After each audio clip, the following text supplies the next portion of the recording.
Bueno, estamos viendo teonomía, como ustedes saben, desde hace bastante ya. Es decir, este concepto sobre qué es la ley de Dios, ¿no? Y cómo aplica a todas las áreas de nuestra vida.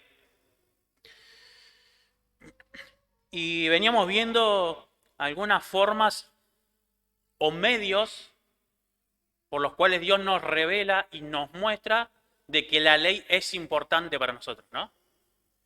Estos días veníamos viendo, por ejemplo, la creación. La creación es un medio por el cual Dios nos revela su ley y nos muestra, nos hace sentir a través de todas nuestras experiencias, ¿no? Del momento uno que Dios creó el ser humano, de que nosotros somos hechos o fuimos hechos para servir a Dios y obedecerlo en todas las cosas que hacemos, en todas las áreas de nuestra vida. Es decir, la ley de Dios no está restringida a un solo aspecto de nuestra vida, no está restringida a este lugar, sino a todas las áreas de nuestra existencia. Uno de esos medios por los cuales Dios nos demuestra y nos enseña la ley, que creo yo que es el principal, el medio principal o el más elocuente, ¿no? Es como la culminación de la revelación de Dios, es Jesucristo, ¿no? Es una persona. Entonces hay una relación muy íntima entre Jesucristo y la ley de Dios, entre Jesucristo y esta idea que tenemos o que queremos enseñar y reflexionar de la teonomía, ¿no? Es decir, Jesucristo es la muestra clara y la evidencia de que Dios quiere que nosotros obedezcamos y apliquemos su ley en todas las áreas de nuestra vida.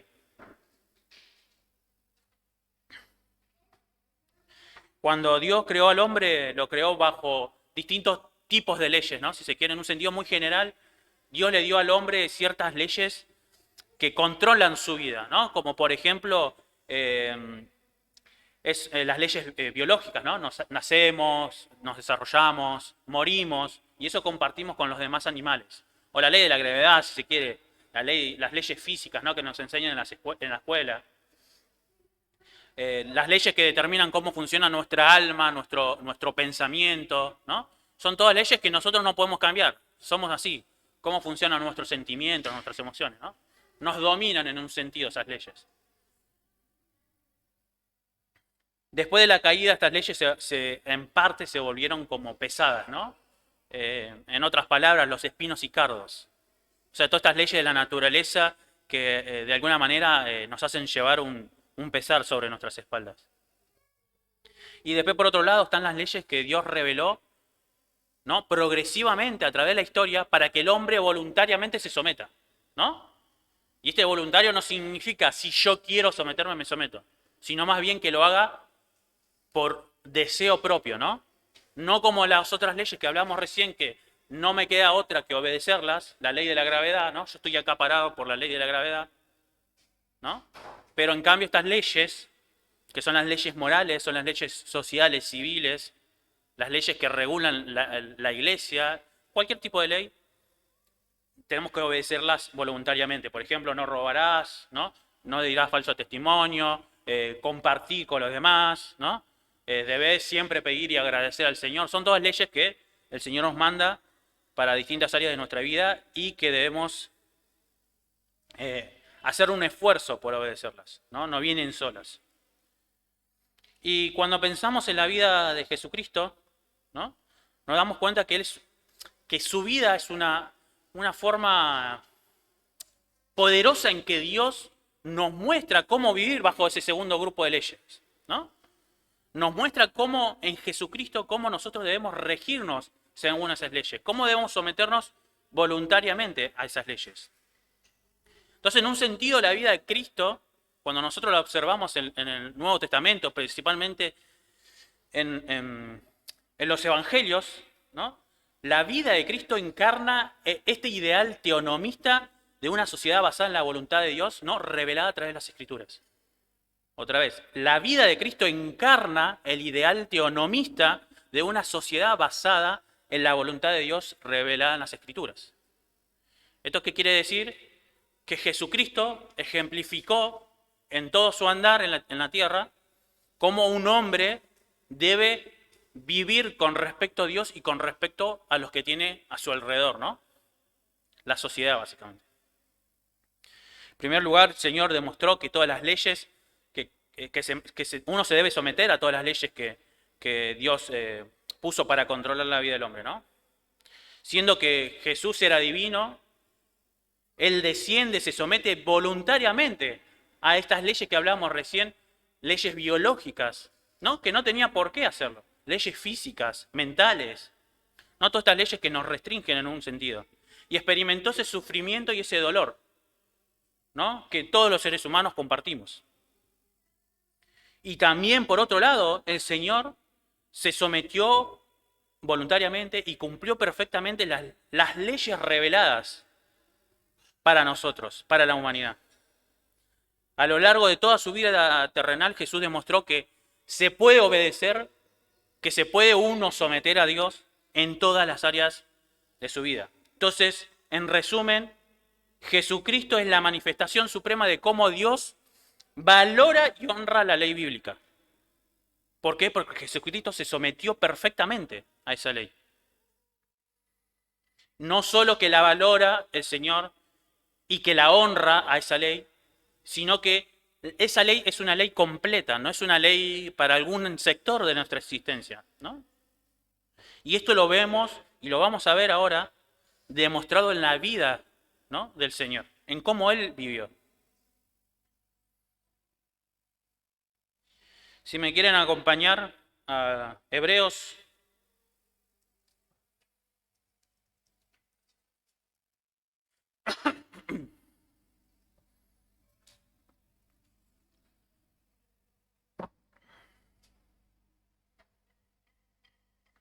capítulo 5.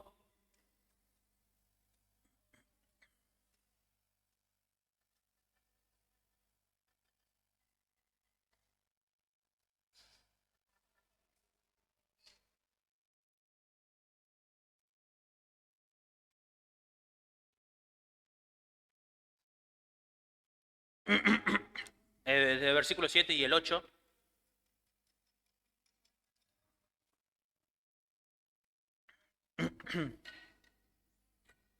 Dice el autor, capítulo 5, versículo 7, Cristo en los días de su carne, es decir, cuando estuvo en la tierra, habiendo ofrecido oraciones y súplicas con gran clamor y lágrimas al que podía librarle de la muerte, fue oído a causa de su temor reverente. Y aunque era hijo, aprendió obediencia por lo que padeció. ¿No? El autor nos presenta acá a un Cristo viviendo en la tierra con nosotros, ¿no? De alguna manera rebajándose. Y esa existencia en la tierra es la que Él le posibilita aprender, ¿no? Él se somete, Él aprende a orar, aprende a pedir al Señor, aprende a depender totalmente del Señor, solamente porque Él tuvo parte con nosotros, porque Él no necesitaba aprender nada. Él siendo Dios no necesitaba aprender nada. Él eligió voluntariamente someterse, ¿no? Entonces, en un punto nos muestra la encarnación del Señor nos demuestra de que es posible someternos a Dios en todas las áreas de nuestra vida, de que es posible voluntariamente obedecer. Si Dios o Jesús siendo Dios, siendo divino, no necesitando absolutamente nada, lo hizo, ¿no? Se convirtió en un ser humano, y no solo se convirtió en un ser humano, sino que se convirtió en un esclavo, un ser humano totalmente menospreciado por todos, ¿no? ¿Cuánto más nosotros podríamos también, que tenemos el poder del Espíritu Santo y que somos llamados hijos de Dios, someternos? Entonces, Él vivió con nosotros y padeció con nosotros. Esta palabra padeció, ¿no?, tiene que ver o está relacionado con la idea de un sentimiento intenso, ¿no? Con una experiencia. Básicamente está hablando de toda su vida. Él toda su vida, si bien sabemos que hubo un momento culmine en donde Él sufrió la muerte de la peor manera, Él en toda su vida fue despreciado. En toda su vida sufrió. Y en eso nosotros nos podemos, o el Señor puede empatizar con nosotros. Puede empatizar porque nosotros también, desde el momento que nacemos hasta que morimos, tenemos mucho sufrimiento, pasamos muchas dificultades, ¿no? Pasamos muchos malos momentos. Aún tenemos muchas limitaciones en cuanto a nuestro contexto. No todos los que estamos acá podríamos decir, nací en la mejor familia, nací en un hogar donde teníamos todas nuestras necesidades suplidas, ¿no? No tuvimos el mejor contexto. Sin embargo, el Señor, compartiendo nuestro mismo contexto, nuestro mismo ambiente, sin embargo, y a pesar de eso, Él obedeció, ¿no? A pesar de lo que padeció, Él se mostró en una actitud de humildad y de reverencia hacia Dios, ¿no? Una dependencia total en todas las áreas de su vida. El versículo 17 del mismo capítulo 5 de Hebreos, no, perdón, no tiene versículo 17.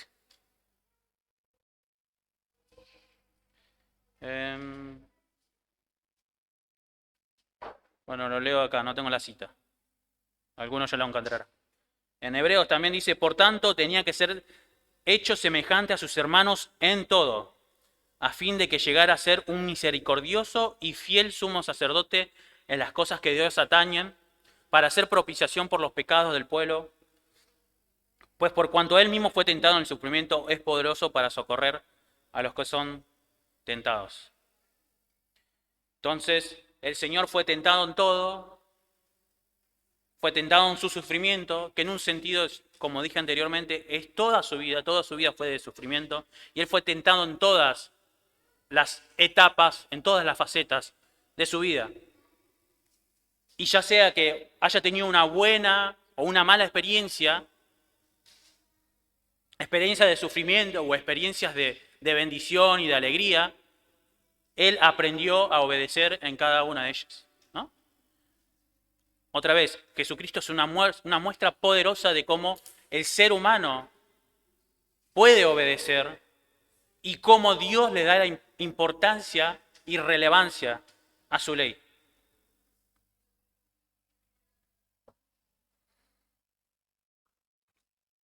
Él nos dejó un ejemplo perfecto, ¿no?, de lo que es la obediencia y la sumisión a la voluntad de Dios. Y de alguna manera también nos invita a seguir sus pasos y buscar obedecer a Dios en todo lo que nosotros hacemos, ¿no? Sabemos que a través de la gracia de Dios y a través del poder del Espíritu Santo lo podemos hacer. Entonces, dijimos, Él es muestra clara de que debemos obedecer a Dios, de que debemos tener en cuenta su ley, porque Él mismo nos dio ese ejemplo. Otro punto que nosotros podemos tener en consideración para entender cómo es que Cristo es un llamado de Dios a tener en cuenta su ley, es de que Él fue un hombre perfecto y justo que dio su vida por nosotros. Y esto en un sentido nos hace reverenciarlo como Señor, ¿no? Porque si Él es nuestro Salvador, es nuestro dueño, es nuestro Señor. Esto lo dice, por ejemplo, Pedro, en su primera carta, capítulo 3, versículo 18, si lo quieren buscar.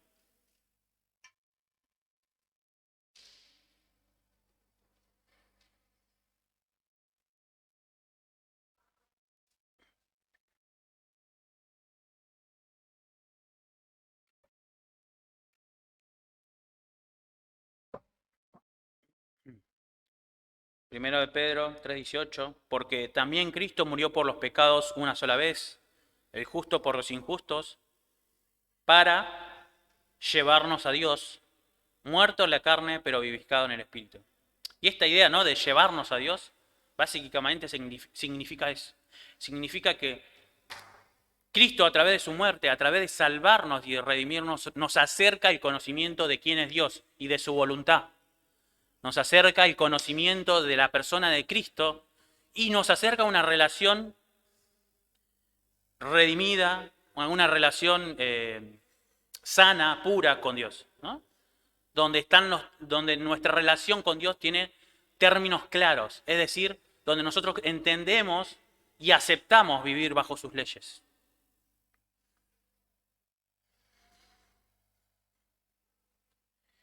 Pero ahora podríamos decir que entonces el Señor, como nos salvó y como Él siendo justo, murió por nuestros pecados, nosotros nos debemos a Él. Es decir, debemos respetarlo como Señor, ¿no? Debemos ponerle ese título y darle esa honra que Él se merece. Debemos obedecerlo. Y debemos seguirlo, como dice las Escrituras, debemos seguir sus pasos. Y en varios versículos nos muestran cómo era su forma de vivir. O en otras palabras, nos muestra cómo era su ética, ¿no? Cuál era la ética que el Señor manejaba. Porque ya dijimos, Él es nuestro ejemplo, porque Él vivió, padeció, sufrió y aún así obedeció. Por otro lado, Él, siendo justo, murió por nuestros pecados, nos salvó, nos redimió, y hoy lo debemos respetar como nuestro Señor. Por lo tanto, deberíamos ver su ejemplo en la tierra para ver cuál era su ética, cuál era su forma de comportarse en todas las áreas de su vida. ¿Qué ideas tenía el Señor acerca de la ley de Dios? Porque nosotros, siendo sus súbditos, sus esclavos, sus discípulos, debemos también copiar lo que hacía Jesucristo, debemos copiar su forma de pensar, ¿no? Entonces, podríamos hacernos preguntas como ¿qué sentido le daba Jesucristo a la ley? ¿No? ¿O qué idea tenía Jesucristo de la ley? ¿O cómo Él creía que la ley debía regular nuestra vida? ¿O qué creía Él que tenía que hacer la ley en nuestra sociedad? ¿No? Entonces, ¿cómo era la relación de Cristo con la ley? Hay algunos versículos que podríamos reflexionar. Vamos a ir leyéndolo de a poquito. Primeramente, Gálatas 4:4.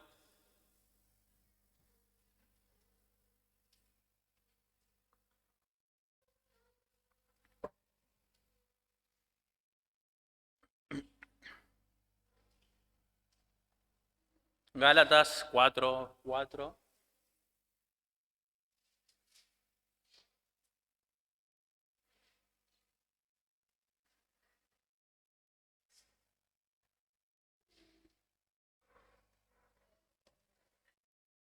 Dice Pablo, pero cuando vino el cumplimiento del tiempo, Dios envió a su Hijo, nacido de mujer y nacido bajo la ley.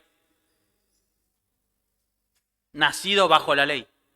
O sea, ya la misma existencia de Cristo proclama la soberanía de la ley de Dios. O sea, la ley de Dios está por sobre todos y por sobre todo, aún sobre el mismo Hijo de Dios. Él nace bajo la ley. No nace por encima, no nace en el mismo lugar, nace bajo la ley. Es decir, bajo los términos y bajo los requisitos y bajo las condiciones en las que Dios pone al hombre. Él estaba sometido a la ley. Él siendo Dios, estaba sometido a la ley. Es decir, nosotros, si Él estuvo sometido a la ley siendo Dios, ¿cuánto más nosotros, no? Que nacemos como pecadores. Estamos sometidos a la ley de Dios. Entonces ya desde el comienzo, desde su nacimiento, Él está sometido a la ley de Dios. En segundo lugar, podríamos leer Mateo 3:15.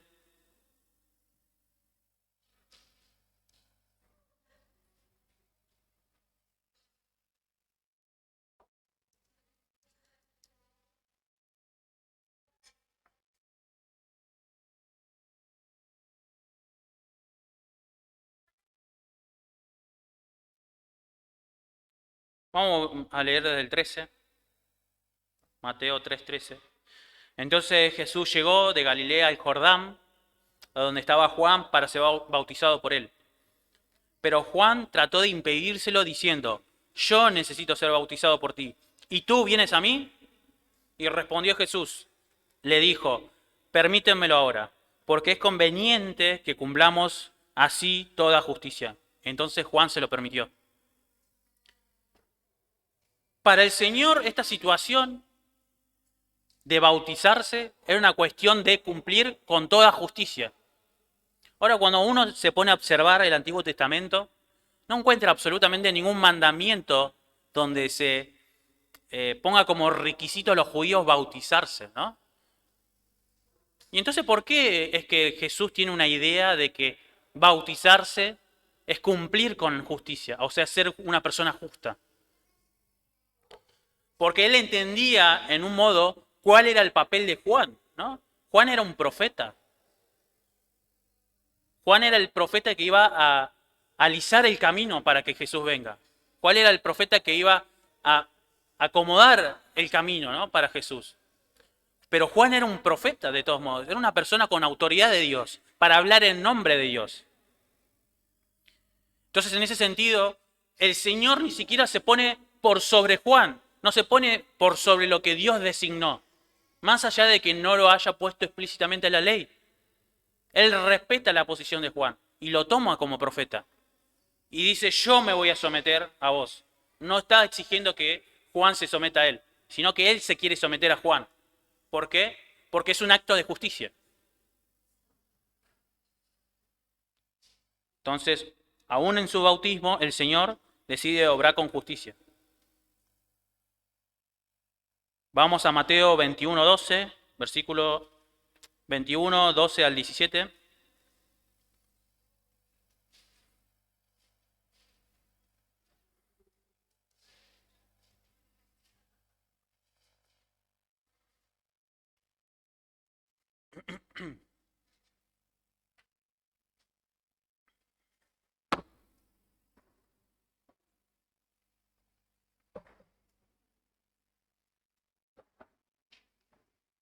Dice, y entró Jesús en el templo y echó fuera a todos los que compraban y vendían en el templo, y volcó las mesas de los cambistas y los asientos de los que vendían palomas. Y les dijo, el Cristo está, mi casa será llamada casa de oración, pero vosotros las estáis haciendo cueva de ladrones.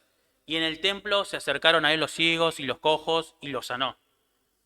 Pero cuando los principales sacerdotes y los escribas vieron las maravillas que había hecho, y los muchachos gritaban en el templo y que decían, Hosana al hijo de David, se indignaron. Hasta ahí nomás. Otra muestra de obediencia de Jesús en todas las áreas de su vida. Él hasta estuvo dispuesto a tirar mesas, a sacar personas, a echarlas a la fuerza. Estuvo dispuesto a utilizar la fuerza para obedecer la ley de Dios. Y podríamos decir, ¿qué ley está obedeciendo el Señor acá? ¿Qué es lo que está obedeciendo? ¿Dios te manda a hacer eso? ¿Dios no manda de repente, entonces si hay un kiosco en la iglesia, a ir y tirarlo? ¿Es eso lo que nos está mandando? ¿Y dónde lo manda? ¿Por qué esto es un acto de obediencia del Señor? Bueno, Números, acompáñenme también.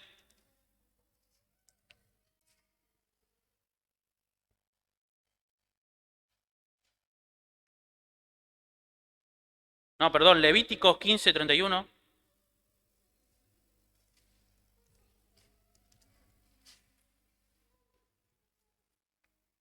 No es un mandamiento explícito, pero hay una idea en todo el Antiguo Testamento de que había que guardar la pureza del templo, ¿no? Que el templo era sagrado, que no se podía utilizar para cualquier cosa. Es decir, Dios no instituyó el templo para vender, para comprar. Vender y comprar no es nada malo, cambiar no es nada malo. Hay ahí por ahí dando vuelta una teoría de que en realidad el problema era que estaban haciendo comercio como estaban haciendo cambios, ¿no?, de monedas y esas cosas, como que eran usureros, pero no tiene nada que ver con el comercio el punto, ¿no? La cuestión es que se estaba utilizando el templo para algo que Dios no había designado. Dice Levíticos 15:31, así mantendréis a los hijos de Israel separados de sus impurezas, ¿no? El Señor viene dando un montón de requisitos para mantener la pureza, para que no mueran en sus impurezas por haber contaminado mi tabernáculo que está entre ellos. O sea, esta idea de que en este momento el templo representado en el tabernáculo es santo, ¿no? Y debe tratarse como tal. Y por lo tanto el Señor no estuvo dispuesto a que dentro del templo se hicieran cosas que no correspondían y que podían ensuciar el nombre de Dios, que podrían ensuciar el lugar donde se adoraba a Dios y donde se iba a orar y se iban a hacer los rituales santos que Dios había designado. No se iba a vender, no se iba a comprar, no se iba a hacer nada de eso. Entonces el Señor estuvo dispuesto, aún siendo el manso, estuvo dispuesto a utilizar la violencia para mantener el orden y la pureza del templo. Otra vez, el Señor llevando la ley, aunque no sea explícita en las Escrituras, llevando la ley y la idea de de que yo me tengo que someter en todas las áreas de mi vida, ¿no? Al extremo. Un versículo mucho más explícito, Mateo 7:12. Volvemos al Nuevo Testamento, Mateo 7:12.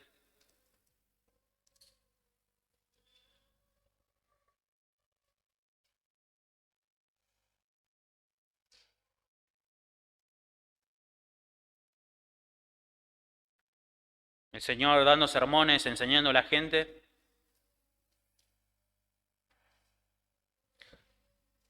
Le dice a los que los escuchaban, versículo 12, por eso todo cuanto queráis que os hagan los hombres, así también haced vosotros con ellos, porque esta es la ley y los profetas. El Señor, ¿a quién recurría? ¿Cuál era su fuente de autoridad? A la ley y los profetas. El Señor no simplemente le hacía una enseñanza y decía, bueno, esto es lo que me parece más de sentido común, o esto es lo que enseña Pablo en el Nuevo Testamento, o porque no puedo recurrir a la ley del Antiguo Testamento. No, Él decía, la ley y los profetas nos enseñan esto, por lo tanto debemos cumplirlo y debemos someternos a esas leyes. Entonces la ética del Señor estaba fundamentada en el Antiguo Testamento, en los profetas. Y si se dan cuenta, Él no cita solamente la ley, no dice porque lo dice la ley número tanto. Él también cita a los profetas. Y los profetas nos dan leyes explícitas, nos dan una lista de leyes que debemos obedecer. Pero hay una idea en todos los profetas, ¿no? Que nos impulsan y nos motivan a la obediencia en distintos aspectos de nuestra vida. Podríamos citar también 19:17, Mateo, cuando el Señor le dice al joven rico que obedezca todos los mandamientos. Y le empieza a enumerar, ¿no? Otra vez recurre a la ley. Los ricos también deben someterse a la ley. Mateo 22:40.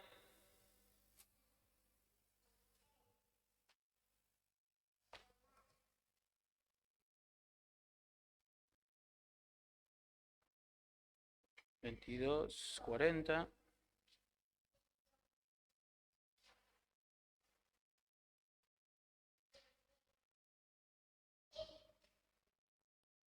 Vamos a leer un poquito más atrás. Versículo 36. Le preguntan al Señor, Maestro, ¿cuál es el gran mandamiento de la ley? Es decir, no querían saber cómo obedecer a Dios en todas las áreas de su vida. Simplemente querían el mandamiento principal, a ver si podemos... No quiero leer todas las escrituras, la verdad que no me quiero hacer ese laburo. Era casi como que te estaban diciendo eso. Quiero simplemente saber qué es lo más importante. Decime qué es lo más importante y yo lo obedezco y ya está. Y entonces el Señor, inteligente, le dice, y Él les dijo, amarás al Señor tu Dios con todo tu corazón y con toda tu alma y con toda tu mente. Este es el grande y el primer mandamiento. Es decir, ¿cuál es el gran mandamiento de las Escrituras? Es la devoción y el sometimiento total a Dios en todas las áreas de nuestra existencia, en todo lo que somos, en cuerpo, alma, corazón, mente, todo lo que somos debe servir al Señor. Si es que los que le hacen esta pregunta querían escaparse de estudiar las Escrituras y querían escaparse de tener en cuenta todas las leyes y los mandamientos, con este mandamiento no iban a poder hacerlo. Y sigue en el versículo 39, y el segundo es semejante a este, dice. O sea, está relacionado con este mandamiento. Amarás a tu prójimo como a ti mismo. De estos dos mandamientos, y escuchen acá, de estos dos mandamientos dependen toda la ley y los profetas. Lo que le dice es absolutamente todas las escrituras, de principio a fin, y hoy incluyendo el Nuevo Testamento, todas las escrituras, ¿de qué se tratan? De cómo el ser humano debe amar a Dios y cómo el ser humano debe amar a su prójimo. Es decir, está toda la vida, todo lo que nosotros necesitamos para amar a Dios y a nuestro prójimo, o sea, a nuestro vecino, a nuestros compañeros, a nuestros amigos, se encuentra en las Escrituras. Así que no podemos escapar y decir, como hay algunas iglesias que dicen, no, la ley del Antiguo Testamento ya no va más. simplemente tenemos, para nosotros, para la iglesia, tenemos los 10 mandamientos, te dicen algunos. O hasta algunos dicen los 9 mandamientos, porque quitan el día sábado, ¿no?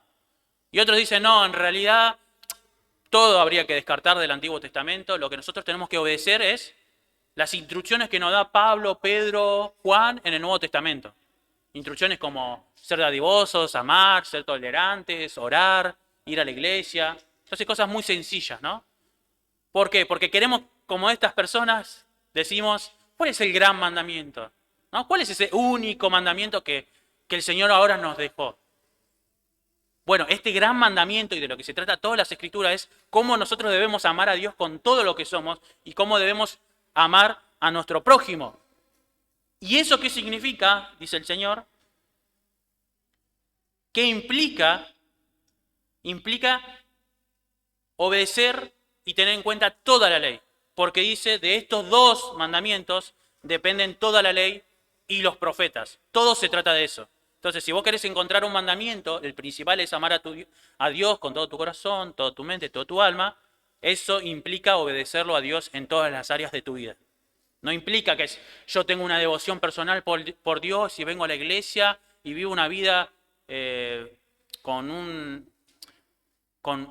amor ferviente por Dios, ¿no? Todos los días orando y leyendo la Biblia y nada más me importa que eso. Eso no significa este mandamiento. Significa que vas a depender de toda la ley y de todos los profetas. Significa que vas a leer las Escrituras para saber cómo debes adorar a Dios. No es una forma en cómo podemos escapar de obedecer, sino todo lo contrario, cómo deberíamos obedecer en los términos de Dios y según sus requisitos.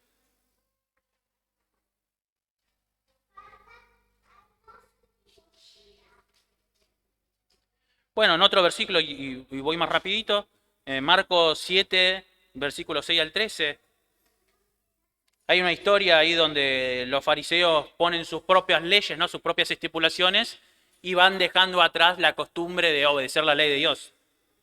Y ahí el Señor les acusa a los fariseos por invalidar los mandamientos de Dios por medio de las tradiciones de los hombres, básicamente.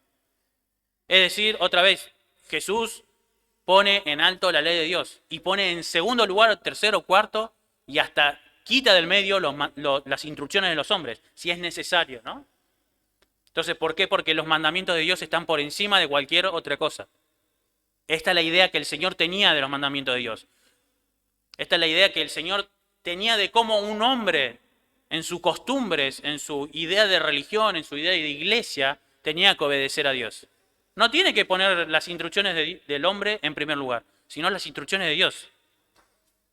Eso es algo para tener en cuenta también como en nuestra iglesia, ¿no? Cuando nosotros nos juntamos y decimos, bueno, nosotros tenemos estas costumbres, primero hacemos esto, después hacemos lo otro, cantamos canciones, porque si no lo hacemos no es un culto correcto, no es santo. Bueno, pero ¿esas son las instrucciones del hombre o son las instrucciones de Dios? ¿Eso es lo que la Biblia nos manda o es lo que nosotros creemos que es lo mejor? ¿Y esas instrucciones nos hacen desobedecer las instrucciones de Dios? Entonces hay que ser muy atentos, ¿no? Cuando nosotros ponemos nuestras propias costumbres por encima de las leyes. Y después dos puntos bien explícitos donde el Señor pone en el lugar más alto la ley. Mateo 5:18. Y ya con este cerramos y vamos a hacer una charla.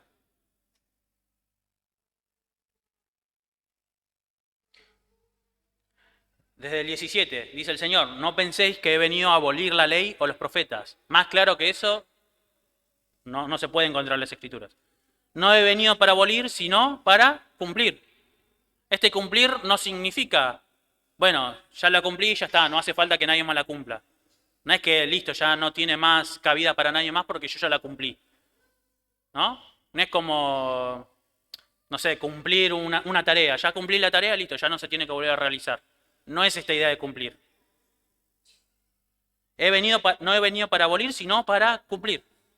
Porque en verdad os digo que hasta que pasen el cielo y la tierra, no se perderá ni la letra más pequeña, ni una tilde de la ley, hasta que todo se cumpla. ¿Cuándo todo se va a cumplir? ¿Cuándo pasará la tierra y el cielo? Pensemos justamente lo que nos dice el Señor. ¿Cuándo va a pasar eso? No lo sé. Tal vez cuando el Señor venga, cuando estemos en la gloria. Sin embargo, ese no es el punto. El punto es, está ya muy adelante eso, ¿no? Ese momento está ya en el futuro. En todo caso, mientras vos estés en la tierra, estés parado en la tierra y haya un cielo sobre tu cabeza, la ley de Dios no pasará. Entonces ese es el punto.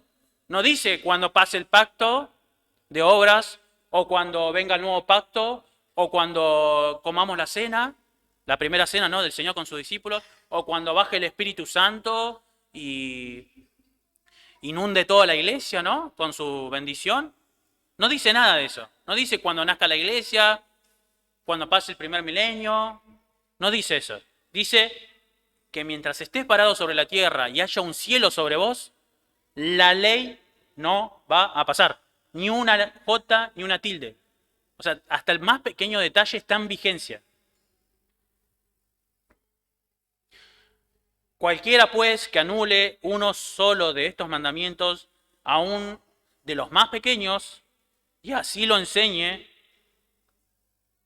a otros, será llamado muy pequeño en el reino de los cielos.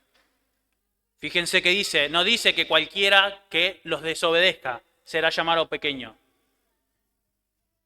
Dice cualquiera que anule uno de los mandamientos. Es decir, cualquiera que diga, no, este mandamiento no hay que obedecer, o no, este mandamiento no me gusta.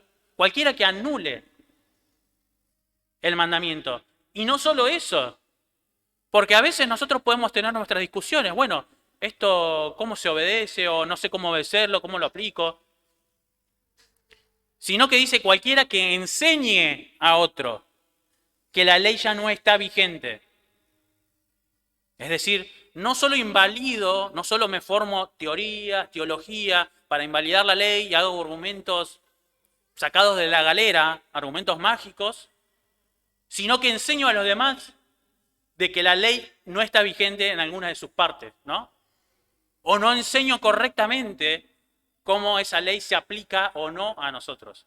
Entonces, aquellas personas que hacen eso van a ser menospreciados o van a ser llamados pequeños, o puestos entre los pequeños, como si fuera un convertido inmaduro, ¿no? No dice que va a perder la salvación ni nada, pero es un cristiano inmaduro. Y cualquiera que los enseñe, este será llamado grande en el reino de Dios. Porque os digo que si vuestra justicia no supera lo de los escribas y fariseos, no entraréis en el reino de los cielos. Es decir, creo que este es uno de los versículos más explícitos donde el Señor nos enseña a tener en cuenta la ley, ¿no? Donde el Señor nos demuestra cuál era su ética, de qué se trataba su ética. Es decir, cómo Él discernía entre lo bueno y lo malo. Bueno, atendiendo a los detalles de la ley.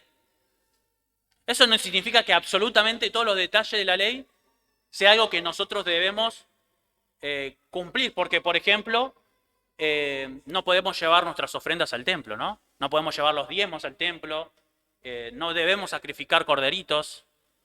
Hay algunos detalles que no es que no están vigentes, sino que nosotros personalmente no los debemos llevar a cabo.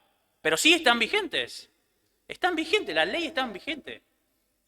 Porque la ley se cumple en Jesucristo. Y estos detalles, si se quiere, más que tienen que ver con el templo, con la adoración, se cumplen en Jesucristo y Cristo los cumple por nosotros, ¿no? Él es nuestro representante en eso. Y de eso nos habla Hebreos, que no es nuestro tema, pero nos habla Hebreos de cómo Cristo cumple por nosotros, ¿no?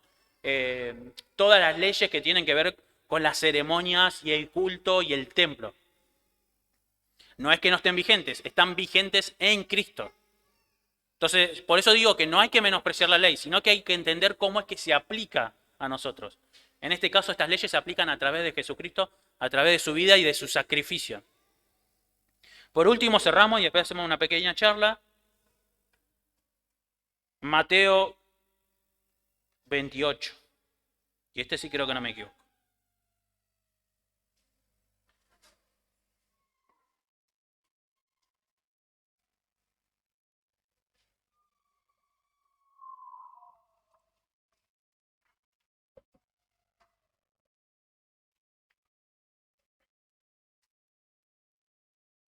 Versículo 18. Mateo 28, versículo 18. Si el anterior era un versículo sumamente explícito, ¿no?, de que debemos tener en cuenta la ley, este versículo es sumamente implícito en que debemos enseñar esta idea de la ley. Y que de eso se trata el Nuevo Testamento, y que de eso se trata el Evangelio, que de eso se trata la gran comisión, básicamente.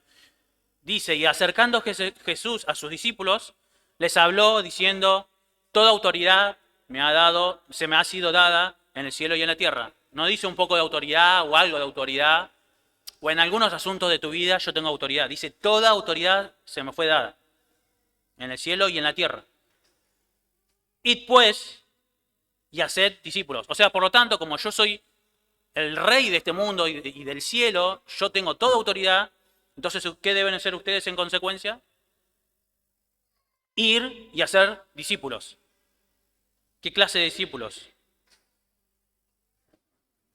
¿Quiénes son estos discípulos que debemos hacer? Bueno, las naciones, dice. Es decir, grandes grupos de personas. No simplemente a mi amigo, que está bien, que por ahí se empieza, no simplemente al vecino, sino debemos apuntar y nuestro ideal debería ser las naciones, grandes grupos de personas. Convertirlas, cambiarlas. Esto no lo digo yo, lo dice la persona con más autoridad en el mundo. Debemos cambiar las naciones, bautizándolas, es decir, declarándolas que están bajo el reinado de Cristo. En el nombre del Padre, del Hijo y del Espíritu Santo. ¿Cómo debe ser este discipulado? ¿Qué forma debe tomar? ¿Qué debemos enseñarles a las naciones? Versículo 20 dice, enseñándoles a guardar todo lo que os he mandado. Y aquí yo estoy con vosotros todos los días hasta el fin del mundo. Entonces, ¿qué debemos enseñarles a las naciones? ¿De qué se trata el Evangelio? ¿Simplemente es un boleto al cielo? Tomá, aceptá a Cristo en tu corazón y te vas al cielo. ¿O escapá del infierno? ¿Eso es el Evangelio? ¿A dónde el Señor nos enseña eso en las Escrituras? Más bien nos enseña que el Evangelio es bautizar a las naciones y enseñarles a que obedezcan todas las cosas que Cristo nos mandó que hagamos. Una de esas cosas que Cristo nos mandó que hagamos, ¿cuál fue? Leíamos recién anteriormente, también en Mateo, no despreciar la ley ni en los más pequeños detalles. El Señor mandó, no menospreciar la ley, por lo tanto nosotros debemos enseñar esa idea que el Señor nos enseñó primeramente nosotros a las naciones. Por eso no dice solamente enseñárselo a tu amigo, no dice solamente enseñárselo a tu vecino, a las naciones. Las naciones deben tener en cuenta la ley de Dios, hasta el detalle. Entonces, si me preguntan, ¿qué pensás? ¿Argentina debe someterse a Dios como nación? ¿Debe someter su estructura política, judicial, su sistema educativo, su sistema jubilatorio, como sociedad, como nación? ¿No? ¿Debemos someterla a Dios? ¿Debemos enseñar que se deben someter a Dios? Según este versículo, sí. Debemos hacerlo. Y no hay nadie que pueda escapar de lo literal y lo explícito que es este versículo. Entonces, en resumidas cuentas, el Señor es la muestra clara de que el hombre debe someterse a Dios en todas las áreas de su vida. Debe someterse por una cuestión personal y también debe someterse en el sentido social más amplio, más general, que tiene que ver con mi relación con mi vecino, ¿no? O sea, lo que debe relacionarme con mi vecino no es la ley del país, no es nuestra amistad, o si nos llevamos bien, nos llevamos mal. No es que si nos llevamos mal vamos a estar a las piñas y si nos llevamos bien vamos a estar a los abrazos. No, lo que debe mediar mi relación con el otro es la ley de Dios. Por lo tanto, la ley de Dios debe regir la sociedad y las naciones en todos sus detalles. Y con esto cerramos y podemos hacer ahora una charla.